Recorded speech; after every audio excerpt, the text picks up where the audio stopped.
When we lead with love, we carry it 24/7. And when we teach with love, we make sure our students don't forget it. To be black and to educate is to be superhero without the applause. It's to show up and show out no matter the cause. It's to play for the students no matter the winner. Because when we work arm in arm, the impact is bigger.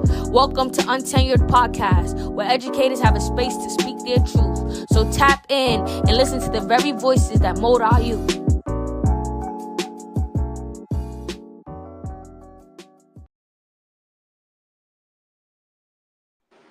All right, here we go. Let me see. So welcome, YouTube community. We are here with another episode of Untenured, because here in our house, speaking your truth can never go left because it's your right. And Lord, we finally did it. I have been trying and pressing towards the mark to get Queen B of Philly here in the building. She is 9 years deep in education, a second grade teacher at a charter school in Philly, a mom of two, a blogger, a traveler, a reeler, and a bunch of dope things. But above anything else, most importantly, behind every dope woman is a hell of a story. And so we are so hyped to have Shalonda B in the house. Welcome, sis. Thank you so much, sis.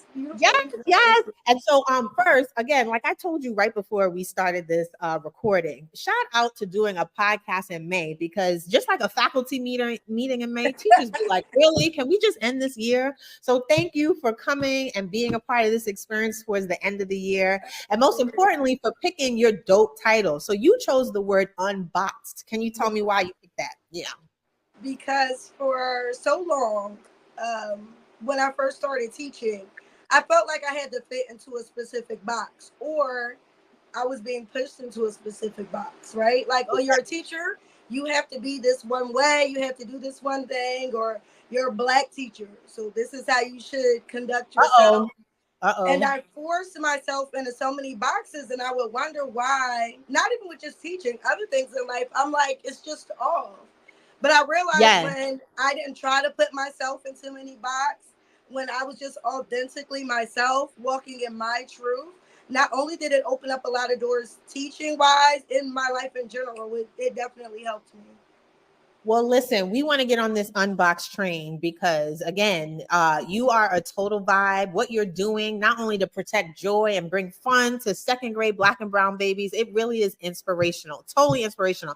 And low key, I don't remember second grade being that fun. You have like legit fun with your second graders. So talk to me about your inspiration for becoming an educator and infusing so much joy in what you do in the classroom. Well, my mother was a teacher. So I worked with kids, or would help her with just different assignments she would do for years. After she stopped teaching, she opened up her own daycare because she wanted to be more in control of, young minds and what they were being taught and what she was able to teach them. So she opened up a daycare, which was basically a school, because my mom did not play. She had a curriculum. She had objectives every day.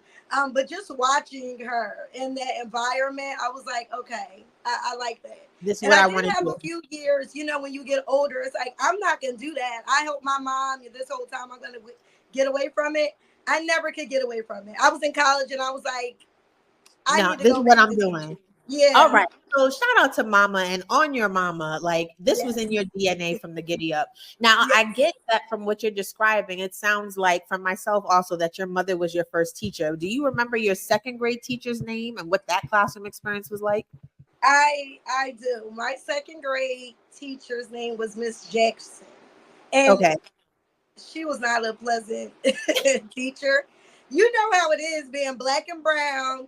And back in the day, there was not a lot of teachers that looked like us. Miss Jackson was an older white woman. She didn't really take an interest. School was very boring, and I struggled because of that. And I always thought it was a me thing until I went to college and I started seeing more of us. And I'm like, wait, I do like school. I like to learn. It was just the way it was being taught, all the cultural gaps and all of that. So it clicked then. But Miss Jackson was my second grade teacher, and second grade was not fun for me. Well, come on, Miss Jackson, because sometimes it's the things we don't experience in life that push us towards doing the dope things we do. So her dryness, like toast jam, no jelly is why your loaf is extra buttery. So shout out to Miss Jackson giving us a cautionary tale how not to do the damn thing in education. Yes. Right? So it sounds like much of what you cultivate in your classroom is kind of like an extension of your own student journey and doing the things that you wish you would have had in your classroom, right? Like remixing. Yes. Yeah. Yes, exactly. Like our class is one big party. Also, I love just it. serving our community and knowing that we all deal with things outside, of that space. So I always just try to make it uplifting for them, inspirational for them, fun. They know when they're entering the classroom, they're gonna sing, dance, and have a good time. And it really motivates them to want to learn. It really motivates them to take an interest in school. So, I just kind of stuck with it.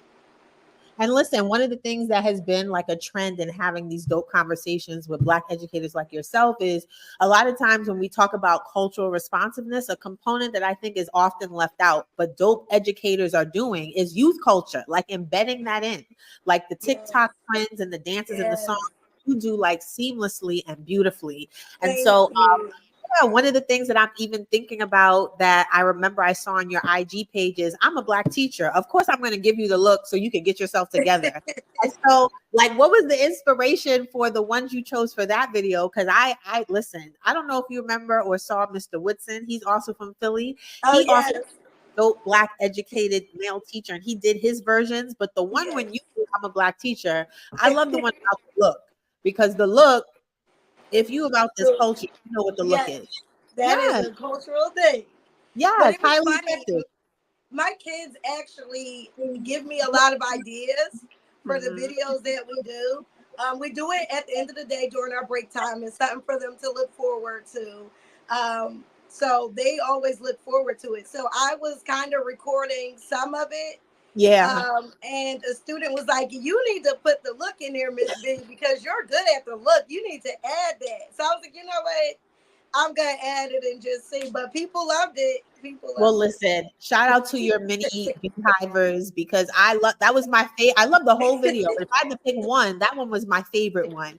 And so what I love about also what you cultivate in your classroom for youth culture is that your classroom door, I don't know if it's still the same because I haven't been to visit you yet, but it says welcome to the Beehive. So it is no mystery or wonder that you low-key, high-key might be a Beyonce fan, and she's a huge inspiration. How do you incorporate her into your instruction? Especially the way done with like her latest EP to bring light to Black cowboys, etc. Yes. I just love how culturally educated she is. How much she pushes our culture, how much she believes in our culture, and how much she supports our culture. So I'm just really a fan. And even before the music, like I love the country wave too. But even before that, I just loved that about her. She just has so many amazing leadership qualities. So definitely Beyonce fan. And because of that, my coworker was like, well, you're Miss B, so the Beehive. And my kids love it. They're the bumblebees. And, they just love it. They listen, it'll be more probable that I meet you before I meet the queen bee of the global queen bee. So you're going to be Miss Queen Bee in my heart of Philly. And I can't wait to connect and meet your beehivers if I get to this year. And so speaking of the culture, this one's going to be a little funny because I always ask every guest a book that they're currently reading or just finished. And so you just finished reading Bamboozled by Jesus by Yvonne Orji. So I'm about to ask you, as a fellow Insecure lover, are you Team Issa or Team Molly? Oh, it's so hard. Don't make me end this podcast early and call you. I'm just kidding. There's no right answer. There's no right answer. I think I'm gonna go with Issa. You see? I feel like Molly could have communicated a little bit more. Yes. To get where we got, Listen. And if you're watching this now and you're like, what are they vibing about? First of all, get from up under a rock. Go to HBO or Netflix, watch Insecure. You got to watch all the seasons. You're going to have like a binge vibe, and you'll understand why I had to ask this sister if she's Team Issa or Team Molly. So shout out to being Team Issa. Because this podcast is for grown folks, have you tried Issa's new Prosecco? It's called The Array. I did not. You did not? All right. So I know what my thank you gift to you is going to be. Wink, wink. So you can look for that in the mail. Yeah, you could try some Issa Rae Prosecco. All right. So another dope thing I love about what you do as an educator, most often being Black and brown in these spaces and having to navigate things requires us to prioritize rest and rejuvenation as much as we do lesson planning and curriculum work, right? And so in the spirit of May being Mental Health Awareness Month, I love how transparent you've been about your healing journey. And I saw that you have a new BFF, a Hello Me, it's nice to meet you healing journal. You don't have to share any of your entries. I'm not going to go there. But how's that been? And even some of the artwork I see behind you, is that a pastime that you do to rest and rejuvenate your soul? Yes, it is. Hello Me, it's nice to meet you is one of my favorite healing journals right now. It's definitely just so good for me. I'm a journaler, so I always write, but having structure writing where it's devoted to a certain objective and it can really help you, push your thinking. I love it. And that's what it's been for me. It's been pushing my thinking. It makes you think about things that aren't the most pleasant, but in order for you to, heal, think about it, digest it. So I love my new journal. I love it so much. And it seems like, because I did pick your brain a little bit before we went live for this recording, that you use art and painting as a way to also rejuvenate. Shout out to some dope artwork behind you. I'm going to give another Sadie's quick secret share because we have a lot of artwork here in the store. And people often ask me about this painting behind me, which I painted. So shout out to being connected through art. So tell me about your art journey. Do you like paint every Fridays? Is when you're in a certain mood? Do you go to paint and sips? Like, how do you incorporate that relaxation as a form of resistance?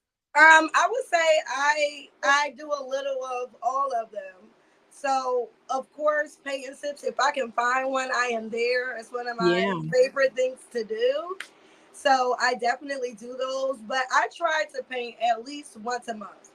I try to paint at least once a month, and it's not all in one. So I'll just come up with an idea or something that I seen that moved me, and I'm like, okay, that's gonna be what I'm working on. So whenever I have free time to just kind of be me, not mommy, not teacher, I dive into journaling or painting. And this is my new baby. I've been working on like textures. Oh, it's like 3D. Let me see if but like flowers. So that's been my new thing. But like every month I'm thinking of what else I can paint, other things I can paint. But as you can see, I love me some Black girl arts. We are beautiful. I can't hide it, Listen. And even if we tried to, we would be unsuccessful in trying to hide it. And you know what you're making me think of too, with this wave in education about getting young people to model like self-regulation and their emotions and having passions and things that reset their brain. The fact that you live and breathe traveling and art and journaling in your personal life, I know hands down that you're infusing that creatively into the classroom, which is another reason why being just a Black educator or a conscious educator is such a vibe. And so I just want to thank you in advance for living what you're doing. And so that when you have to model it for young people, you're not capping. You're just authentically transferring what you do in life, except for maybe like the vacations with the Prosecco's on the yachts. Like they're going to have to go for that, right? But taking time for you is such a cool thing. And, I heard you mention at the very beginning, being Black and brown as an educator and some of the weight that carries. Do you want to expand a little bit about that? And moreover, what do you think would make this profession more attractive for Black and brown people to become teachers? Support, support. I feel like of course, as Black and brown educators, I love teaching. I love what I do. We all love it. But getting support from others would be great, management included. I just feel like we have to prove ourselves too. We have to go above and beyond. We have to make sure, we check off every box because we feel, or not even we feel, but we're treated a little bit differently in that regard. When I first started teaching, I just felt like an outsider, and I never felt like I got the support I needed. And like I said, in the beginning, my teaching years were horrible because, again, I'm trying to fit into this box to, really help everyone else around me feel comfortable. I'm young, I'm Black, I'm a little different from some of the other teachers, and I constantly felt like there's eyes on me. Yeah. So I really feel like relieving some of that tension in the work area for Black and brown teachers, just respecting us, uplifting us, believing in us that we're doing our job. Even with the I'm a Black teacher post, so many people were posting like, oh, well, let me see their grades. Well, let me see this. And Black people included. Yeah. And it's like, why can't I have fun with my kids without y'all questioning my teaching? Why can't I teach my kids appropriately? Would you ask the same questions if someone from another, culture was doing this video? But because I'm young, because I'm Black, I'm constantly questioned. And before, like I said, I would drive myself crazy trying to make sure I'm checking off all these boxes, or, I'm fitting into the box. And this year has just kind of been like, this is me. This is my authentic self. I'm not going to try to, if I'm going above and beyond, it's because I choose to do that for my children, not because of management, not because I feel, but that was a journey amongst itself. And what has this year felt like? It's probably felt like one of the most gratifying and freeing years, right?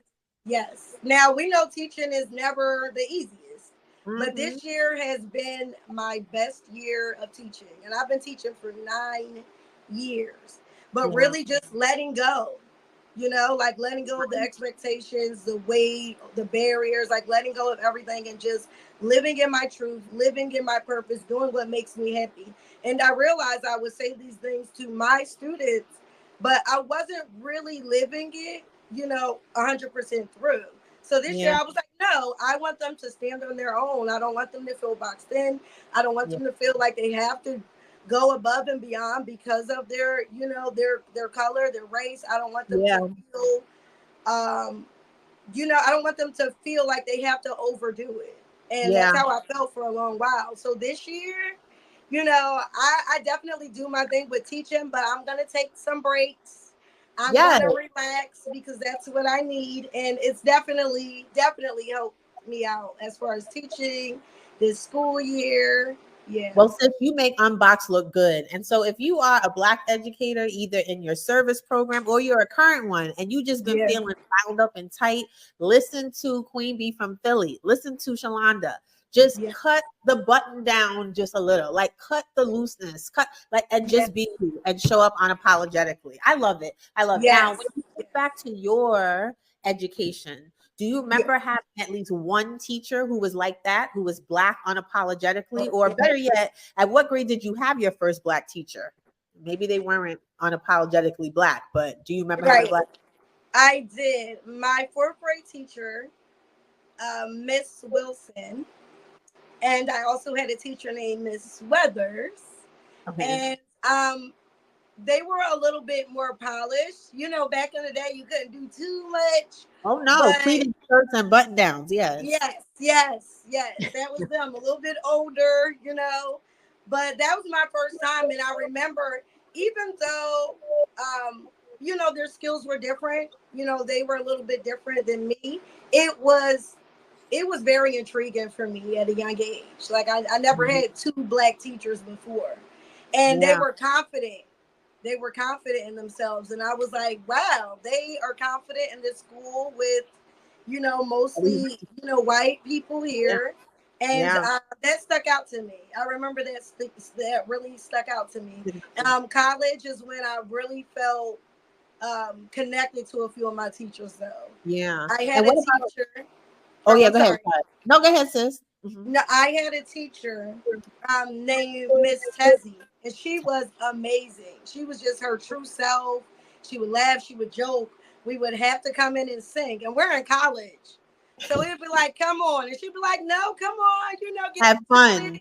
Yeah, and I loved her for that. It helped me learn. It helped me.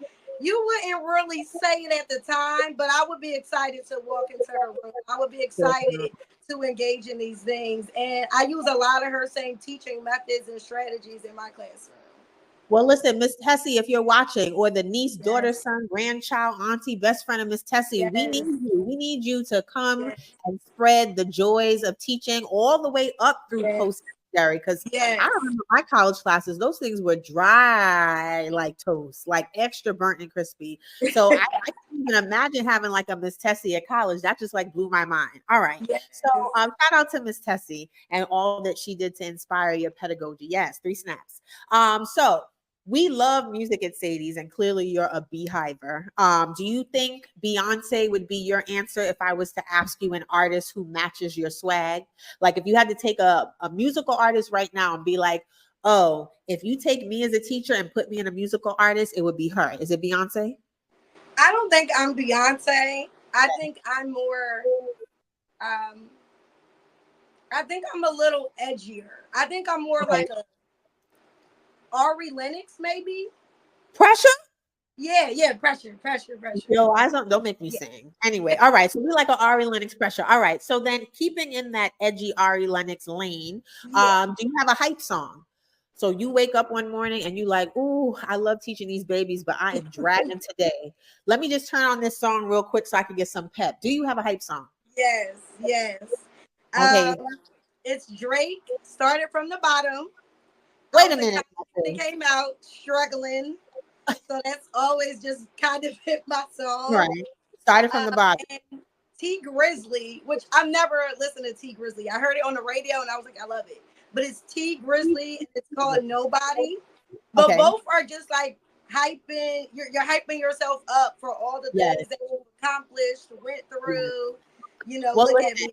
I might be a little biased because you know about the current Drizzy, Kendrick Lamar. We won't tap into that. But I think because I want to bring some new artists into the viewers listening experience, I might add T Grizzly because I think you know that with every single untenured podcast guest, I ask that song, and their song is being added to an untenured hype song playlist. So I think I'm between Drake and T Grizzly. I think I'm gonna pick T Grizzly. Is that okay with you?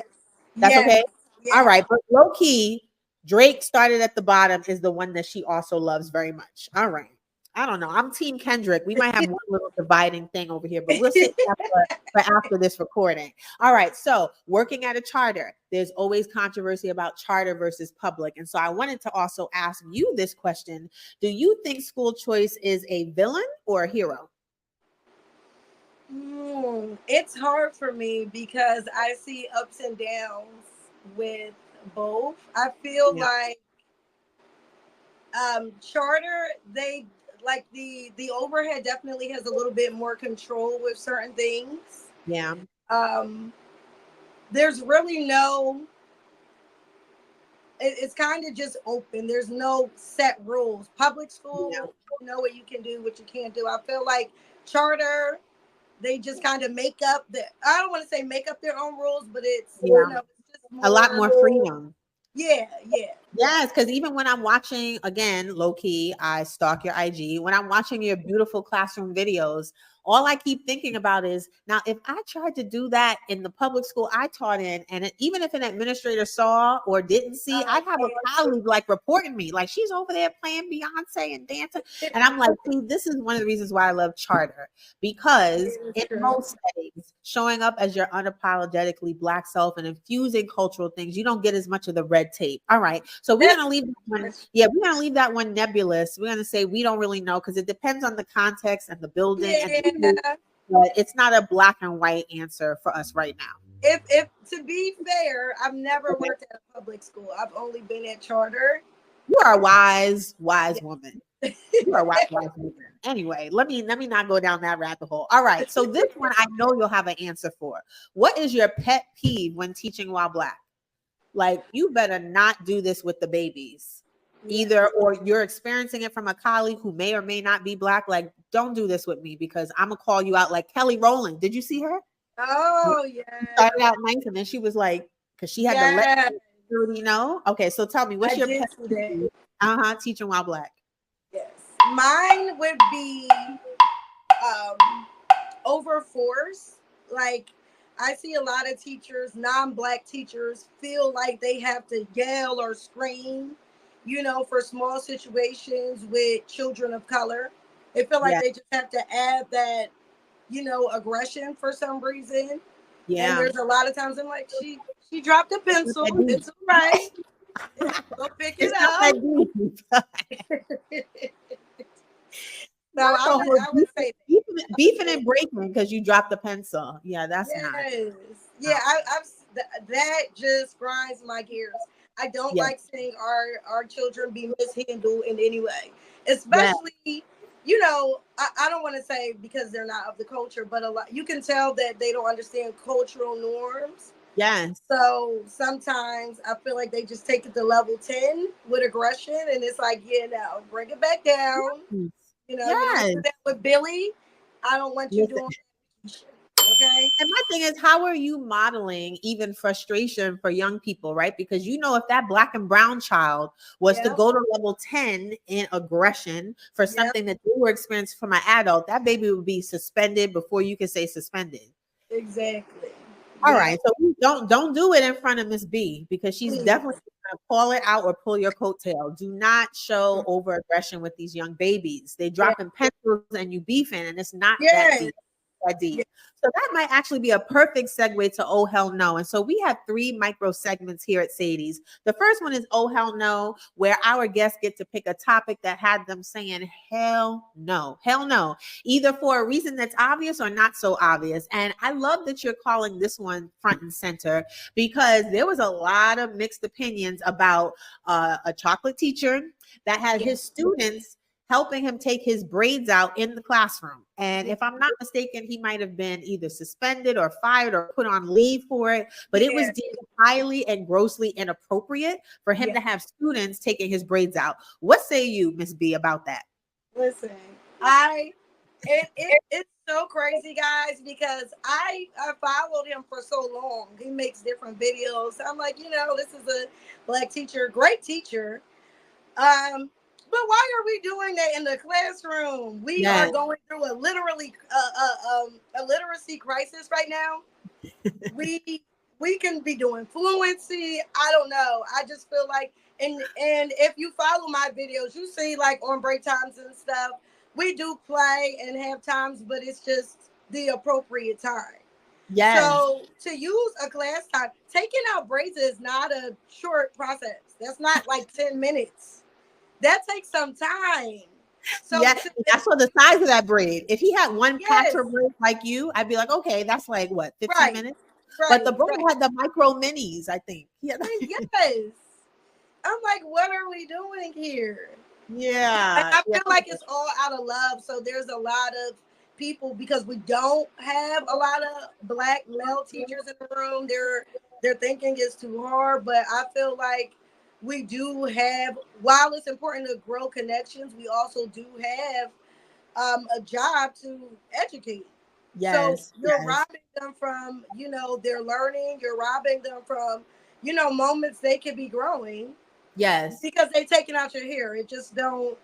It make it make sense. Make it make sense.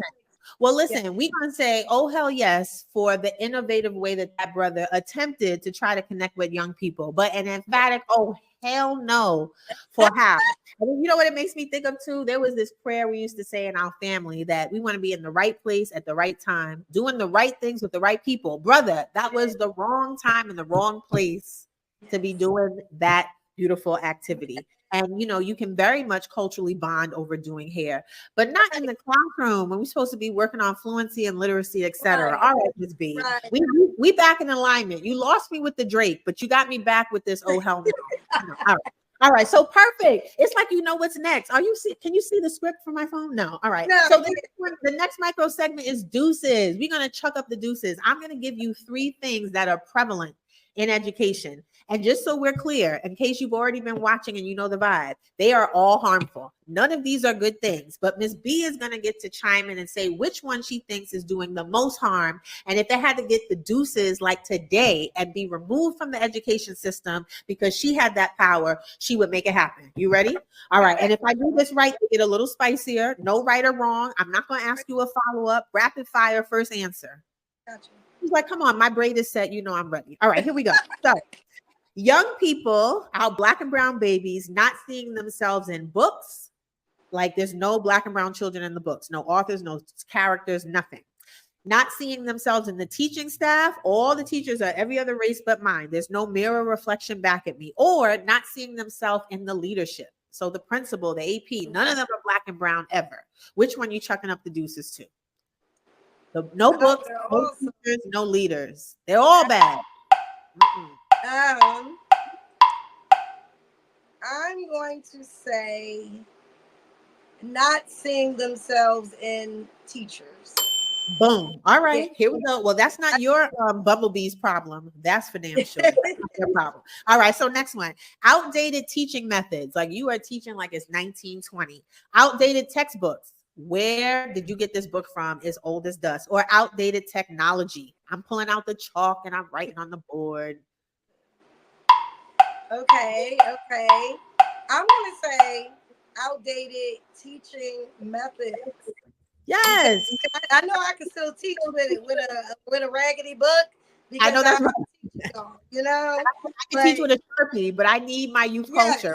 Yeah. All right, perfect. Here's the next one. Performative social emotional learning. Like you don't really care how the kids feel, but you know you're trying to infuse it because somebody's watching. Right. Empty professional development. Like those days when the kids are out and you're sitting there, it's like watching paint dry.